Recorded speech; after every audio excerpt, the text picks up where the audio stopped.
इसके खिलाफ अपील होनी चाहिए। इस जो ऑर्डर आया है आज का, फौरन इसके खिलाफ हाईकोर्ट में अपील होनी चाहिए।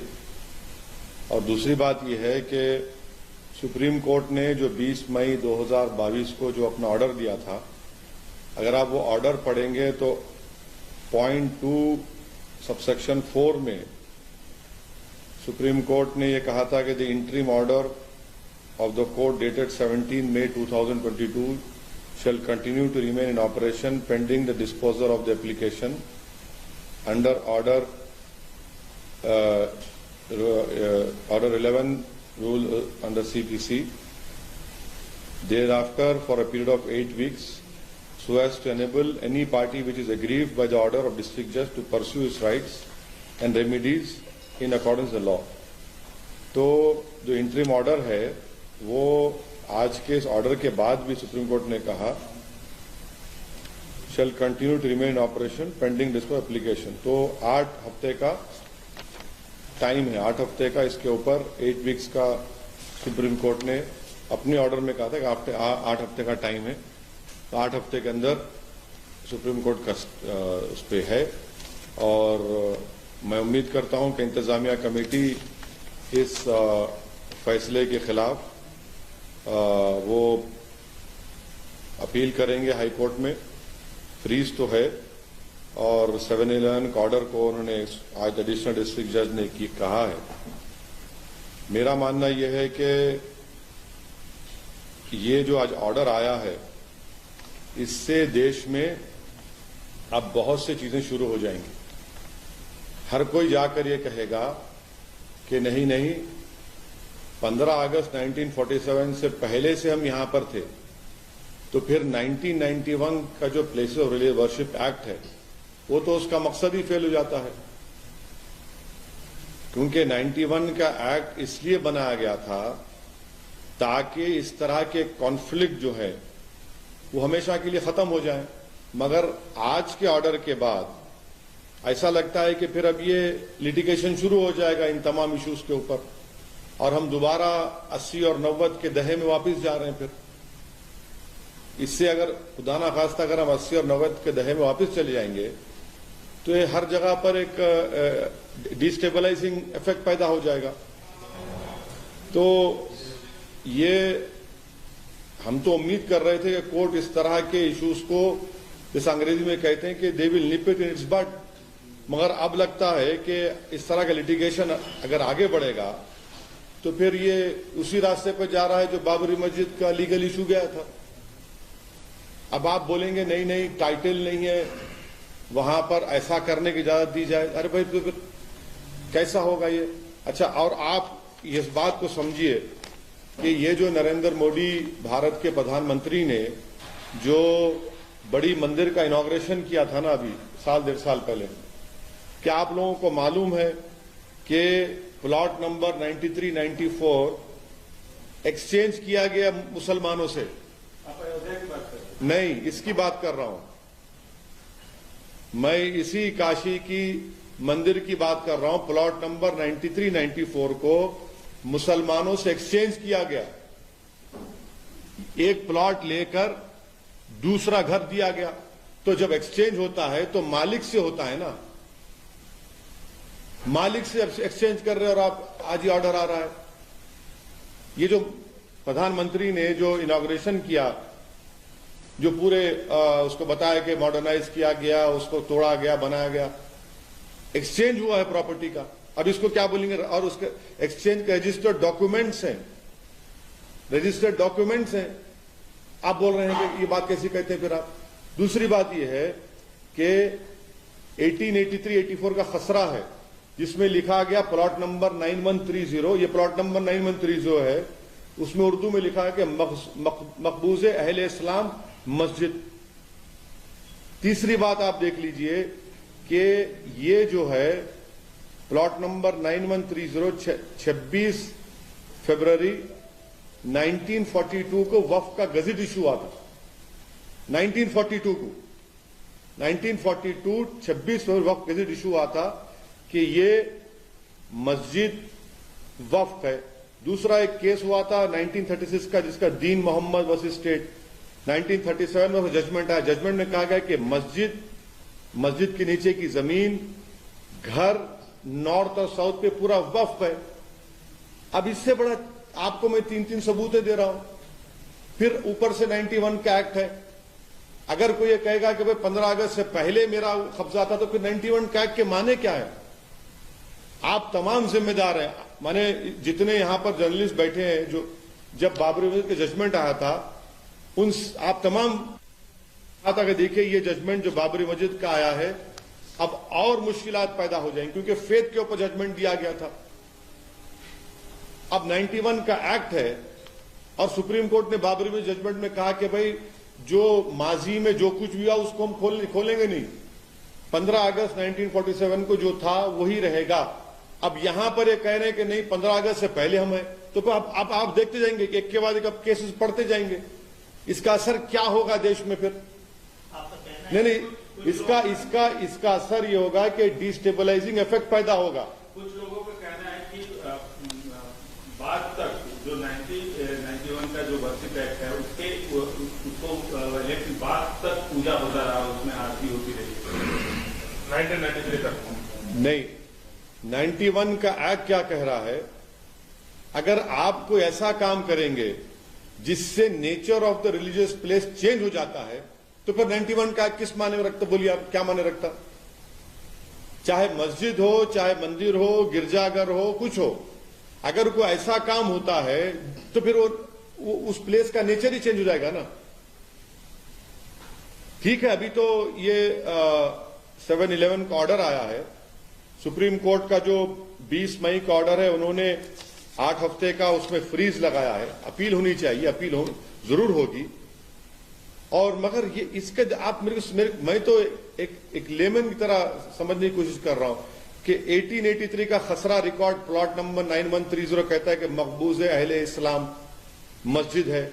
दूसरा 1936 का दीन मोहम्मद का जजमेंट है जो 1937 में आया, जिसमें कहा कि मस्जिद हाउस, मस्जिद के नीचे की जमीन, नॉर्थ साइड पूरा वक्फ है। तीसरा 1942 का वक्फ है, 26 जनवरी 1942 का, जिसमें कहा गया कि ये वक्फ है। चौथा ये है कि ये जो एक्सपेंशन हुआ काशी मंदिर का, उसमें आपने मुसलमानों से एक प्लॉट एक्सचेंज किया। आपने एक प्लॉट लिया मुसलमानों से और आपने एक प्लॉट दिया है और रजिस्टर्ड डॉक्यूमेंट्स है उसके। फिर 91 का एक्ट है। नहीं, सुनिए एक मिनट, टाइटल सूट नहीं है ना। तो अगर टाइटल आपके पास है सोमित, और मैं बोलूंगा कि ठीक है टाइटल आपके नहीं, मैं अंदर आके बैठता हूं थोड़ी देर, तो आपका फिर नेचर नहीं चेंज होगा प्रॉपर्टी का। समझा करिए इस बात को। मैं आपको एग्जांपल्स दे रहा हूं, ये सब चीजें। इसका डिस्टेबलाइजिंग इफेक्ट पैदा हो सकता है पूरे देश में। मैंने पहले ही इस बात का अप्रिहेंशन का इजहार किया था कि 91 का एक्ट जरूर है, मगर अगर सबको ये प्ली लेगा कि भाई 15 अगस्त से पहले कुछ था, तो फिर 91 का एक्ट क्या है? फिर ये सुप्रीम कोर्ट ने क्या बाबरी मस्जिद के जजमेंट में नहीं कहा था कि ये कॉन्स्टिट्यूशन के बेसिक स्ट्रक्चर का हिस्सा होगा? फिर ये कोर्ट का ऑर्डर कैसे आता है बताइए हमको। कोर्ट को तो चाहिए कि इन चीजों को इनिशियल स्टेज में ही रोक लगानी चाहिए। अभी कुछ हुआ नहीं है, फ्रीज है, उसमें अपील होगी। मगर हम ये कह रहे हैं कि आप तो एक दरवाजा खोल दिया। जिस बात का मुझे डर था, अब वो चीजें हो रही है सामने हमारे। हाँ, हिंदू पक्ष का मानना है कि 93 तक वहां पर पूजा चलती है और ये मुसलमान की तरफ से 91 एक्ट का वायलेशन। क्या पूजा? मैं 91 का एक्ट है ना, तो 91 का एक्ट क्या बोलता है? 15 अगस्त 1947 को बाबरी मस्जिद को छोड़कर जितने इबादत गाहें हैं उसका नेचर चेंज नहीं होगा। वो कहता है नहीं कहता है? मैं आपको एग्जाम्पल दे रहा हूं 1883-84 का खसरा रिकॉर्ड, उसमें कहा गया कि मस्जिद है। मैं आपको एग्जाम्पल दे रहा हूं 1936 का दीन मोहम्मद वर्सेस स्टेट केस था, जिसमें 1937 में कहा गया कि मस्जिद है, इसमें घर है, अतराफ में जमीन नीचे की नॉर्थ साइड पूरी वक्फ है। फिर मैं आपको बता रहा हूं 1942 26 फरवरी को वक्फ गेजेट इशू हुआ कि वक्फ है। चौथा मैं आपको कह रहा हूं कि जब ये काशी का एक्सपेंशन हो रहा था जिसको प्रधानमंत्री ने इनॉग्रेट किया, उसमें प्रॉपर्टी एक्सचेंज हुई रजिस्टर्ड डॉक्यूमेंट्स के साथ। फिर क्या है फिर ये? हमको तकलीफ इस बात की है कि सब रहने के बावजूद भी आज ये सब हो रहा है। अब कोर्ट का फैसला है, ठीक है, मगर अपील होगी। और मेरा अप्रीहेंशन का तो मैं इजहार कर चुका हूं। सर, आप बाबरी मस्जिद का केस ला रहे हैं, इसमें तो आप बाबरी मस्जिद और इसको क्यों कंपेयर करेंगे? नहीं तो देखिए सुनिए, बाबरी मस्जिद कैसे शुरू हुआ? बाबरी मस्जिद कैसे नहीं बाबरी मस्जिद शुरू कैसे हुआ? आपने रात के अंधेरे में जाकर वहां पर मूर्तियां रखकर आपने उसको सील कर दिया, और फिर आपने बगैर मुसलमान को पूछे वहां पर आपने पूजा शुरू कर दी। फिर राजीव गांधी प्रधानमंत्री जब थे, आपने बगैर मुस्लिम पक्ष को सुने आपने ताले खोल दिए। सुप्रीम कोर्ट को आपने वादा किया कि बाबरी मस्जिद को हाथ नहीं लगाएंगे। 6 दिसंबर को आपने मस्जिद को शहीद कर दिया। अगर मस्जिद शहीद नहीं होती बाबरी मस्जिद की तो कोर्ट का ऑर्डर क्या आता? ठीक है, कोर्ट का सुप्रीम कोर्ट का ऑर्डर आ गया। सुप्रीम कोर्ट ने अपने ही सिविल टाइटल सूट जजमेंट में कहा कि 91 का एक्ट भारत के बेसिक स्ट्रक्चर संविधान का हिस्सा है। तो फिर लोअर कोर्ट्स को तो सुनना चाहिए ना सुप्रीम कोर्ट के ऑर्डर को। सर, तो इस फैसले से ये जो आया है उससे एक आम मुसलमान डिसअपॉइंटेड हुआ है, आप डिसअपॉइंटेड? बिल्कुल सेटबैक है ये सेटबैक है। इससे देश में डिस्टेबलाइजिंग इफेक्ट पैदा हो सकता है, होगा नहीं हो सकता है, क्वेश्चन मार्क। नहीं, इसलिए देखिए, हर कोई जाकर ये बोलेगा कि 15 अगस्त से पहले था, 47 से पहले ये होता था। कहां खत्म होगा भाई ये? फिर ये कहां खत्म होगा बताइए? हमने 91 का एक्ट क्यों बनाया था? बनाने का मकसद क्या था कि इस तरह के ये जो चीजें हो रही हैं उसका खात्मा हो जाए, कॉन्फ्लिक्ट जितना खत्म हो जाए। आपने तो अब तो परपेचुअल लिटिगेशन चलता रहेगा। डिप्टी चीफ मिनिस्टर उन्होंने ट्वीट किया है, करवट लेते काशी उनको अगर थोड़ा सा भी रूल ऑफ लॉ मालूम होगा और अगर थोड़ा उनको बुद्धि होगी तो उनको ये बोलना चाहिए कि जो सुन्नी वक्फ बोर्ड है, क्या वो सरकार का हिस्सा नहीं है? उत्तर प्रदेश सरकार का? क्या उत्तर प्रदेश सरकार सिर्फ मुसलमानों की सरकार नहीं है क्या? कैसा मंत्री इस तरह की बात कर रहा है संविधान पर रोक लेकर? बताएं वो देश को। जो सुन्नी वक्फ बोर्ड है वो यूपी सरकार का हिस्सा है या कोई प्राइवेट प्रॉपर्टी है? वो ये प्राइवेट ऑर्गेनाइजेशन है? वो कैसी बात कर रहे हैं आप? खुलकर अपनी नफरत का और अपनी तरफदारी का इजहार कर रहे हैं। आपके तमाम मुखालफत के बावजूद आज सर्वे शुरू हो गया। नहीं, देखिए, मुखालिफत का सवाल नहीं है। तारीख इस बात को याद रखेगी कि किसी एक दीवाने शख्स ने खड़े होकर सच्चाई को बयान किया था, और उसके बाद में जो असरात निकलेंगे ना, जब आप भी याद करेंगे और जो लोग हम पे उंगलियां उठा रहे याद करेंगे। मगर हमने तो अपना काम कर दिया। मेरी जो जिम्मेदारी थी मैं उसको निभाऊंगा। मैं जो चीज मुझे लगता है कि ये भारत के लिए ठीक नहीं है, माहौल को खराब कर सकती है और टारगेटेड सर्वे हो रहा है, तो मैं बोलूंगा उसके ऊपर। मैं क्यों ना बोलूं? सर्वे सरकार कर रही है तो अब जो करेंगे उसके बाद क्या करेंगे आप देखना। आपके पास जो रजिस्टर्ड मदरसे हैं, आप उनको अभी तक तनख्वाह नहीं दिए टीचरों को, और ये एक सर्वे सिर्फ मदरसों का क्यों करा? सबका कराइए ना। मिशनरी स्कूल का कराइए, प्राइवेट स्कूल का कराइए, गवर्नमेंट के स्कूल का कराइए। और आपके पास कितने टीचर, बेसिक एजुकेशन में कितने टीचर के पोस्ट खाली है बताइए। कितने टीचरों, कितने स्कूल्स को आपने अच्छा किया वो रिकॉर्ड पेश करिए। बिहार में एक नाबालिग को सर उसको कोर्ट में रस्सी में बांध के पेश किया गया। 1 जनवरी की तरह एक जुवेनाइल को कोर्ट में नीतीश कुमार और राजद की सरकार पेश करती है।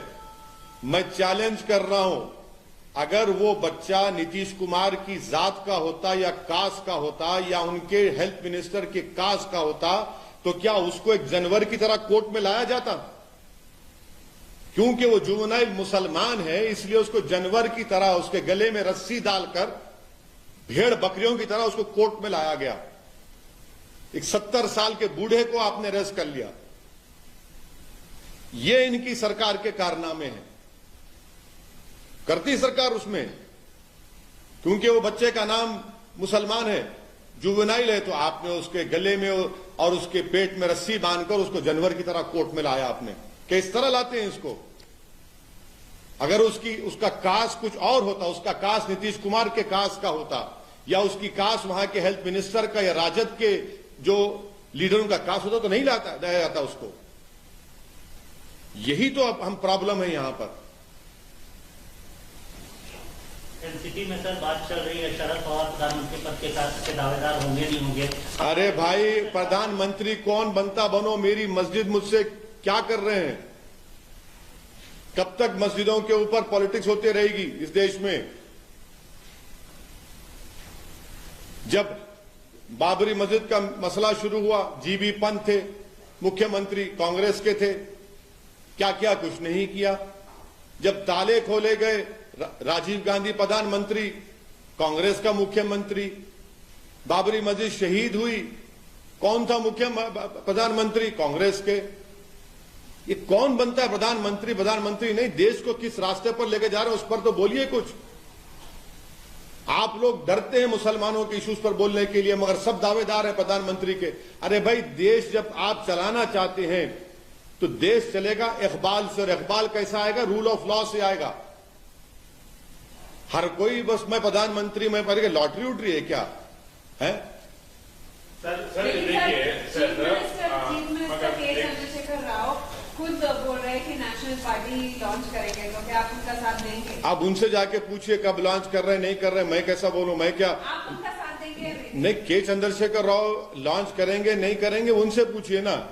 मैं सुनिए, मेरे को इन चीजों की फिक्र हो रही है कि आप ले जाकर मस्जिद को आप बुलडोजर लगा देते हैं। पति के नाम पे घर है, पत्नी के नाम पे घर है, पति को नोटिस से घर तोड़ देते आप। जेल में कौन है? मैं जेल में हूं, मेरे बच्चे जेल में हैं। कौन किस पे यूएपीए लग रहा है?